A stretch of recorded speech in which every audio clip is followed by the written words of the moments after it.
Okay, just wanted to talk about this Breonna Taylor situation.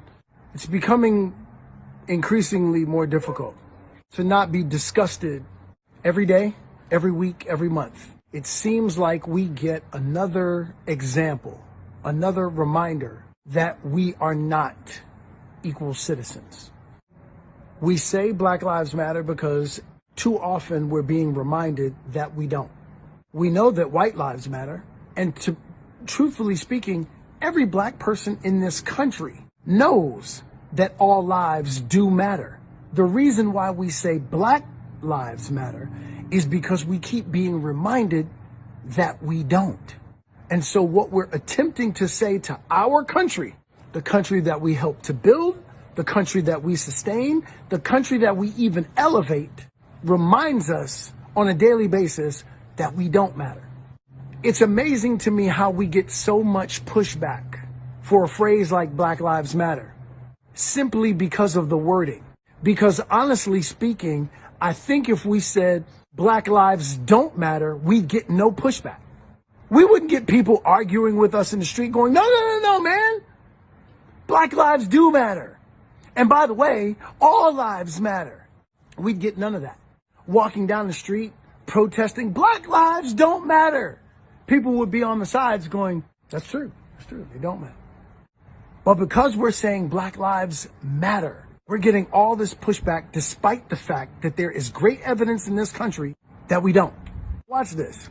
The reason why we protest, the reason why we demonstrate is because if we hadn't, would any charges have been brought down?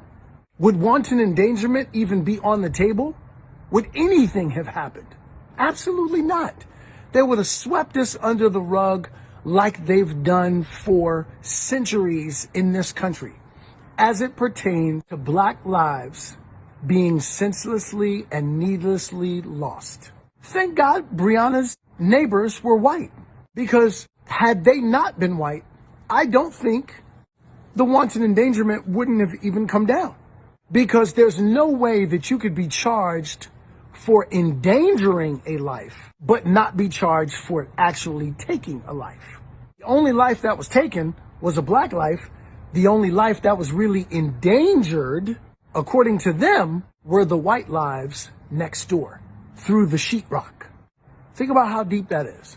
And if you ever want to understand why Black people are enraged, you only have to sit in this for a second. If you are a human being who cares about your life and the lives of your loved ones, all you have to do is be empathetic for a second and sit in this and say to yourself, what would I do? What would I do if that was me? What would I do if this was my loved one?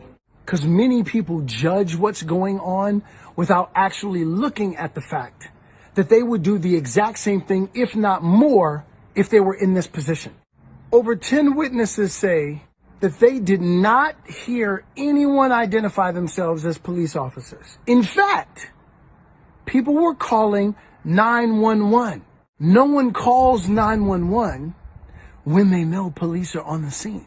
The reason why people are calling 911 is because they don't think police are on the scene. They call 911 reporting that there was a shooting, which means nobody thought that there were police involved in this shooting. They had one person who actually testified that they didn't know that there were police involved, that they didn't hear police identify themselves. And then mysteriously later on, they changed their story. Wow, that's never happened in American history before, has it? I'm going to be very direct about this because I'm done with the nonsense. I don't know what made Breonna's boyfriend, Kenny Walker, only shoot once. I'm going to say that again. I don't know what made him only shoot one time. If you don't identify yourself to me as a police officer, let's be clear. If you don't identify yourself to me as a police officer, and you come breaking into my door, into my house, you're not going to make it. Let me say that again. If you come break into my house, into my door, and you don't identify yourself as a police officer, you are not going to make it. Because I'm going to keep firing until the threat is done or you comply with me saying, stop breaking down my door. And when they ask me in court, sir, why did you keep firing? I'm simply going to say, with all due respect, Your Honor, he wasn't complying. They weren't complying. They were breaking in my door. No one identified themselves as police officers. And when I said stop, they didn't. So I kept firing. Does that sound familiar, America? You see how it feels on the other side? So I'm just going to say this to you. If I don't know that you're a police officer and you're breaking into my home, believe me, I will not be firing once. If 4 people came to my door and they were police officers, but I would have no way of knowing that they were police officers because I'm not clairvoyant and I don't hear them identify themselves as police officers, if there are 4 of them, 4 of them are getting shot. Why? Because I am a law-abiding citizen. Yes, I own a firearm. And it is my duty, my right, my privilege to protect my property and those who are on it. If a police officer didn't identify himself or herself and they were breaking down my door, they would be shot multiple times. And that is my right, my Second Amendment right as a citizen of this, not United States, because we're really divided, a citizen of America. I just don't understand how people can get away with not understanding how black people feel right now with all that's going on almost daily.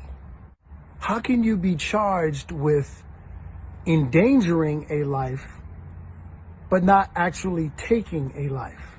Well, let's examine it for a second. The lives that you endangered were actually white, and the life that you took was actually black. Starting to connect the dots here? In America, I can feel you right now. That's not what happened. That's not what happened. Tell black people how else they should feel. Let's flip it around. Let's say those officers were black. Let's say that life was white. Let's say that the neighbor was black. And the attorney general says, oh, yeah, I know white people want some justice for your white lost body, but we didn't see it that way. And you're going, what's there to see?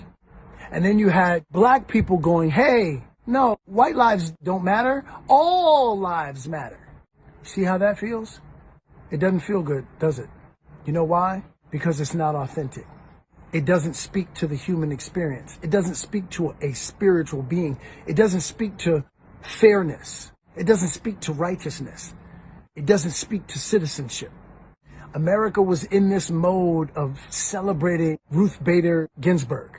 Oh, we honor her passing. Oh, we celebrate Ruth Bader Ginsburg. And then look what they did to Breonna Taylor. Look how they're smearing her life, spitting on her grave. It's the same spit that's winding up on the grave of Ruth Bader Ginsburg, because Ruth Bader Ginsburg would have made certain that justice was served. So if you want to honor Ruth Bader Ginsburg, honor Breonna Taylor. If you want to honor white bodies, honor this black body. Because if it were the other way around, you'd be demanding justice, like we demand justice. And that's why we say Black lives matter. Because in this country, Black lives don't matter.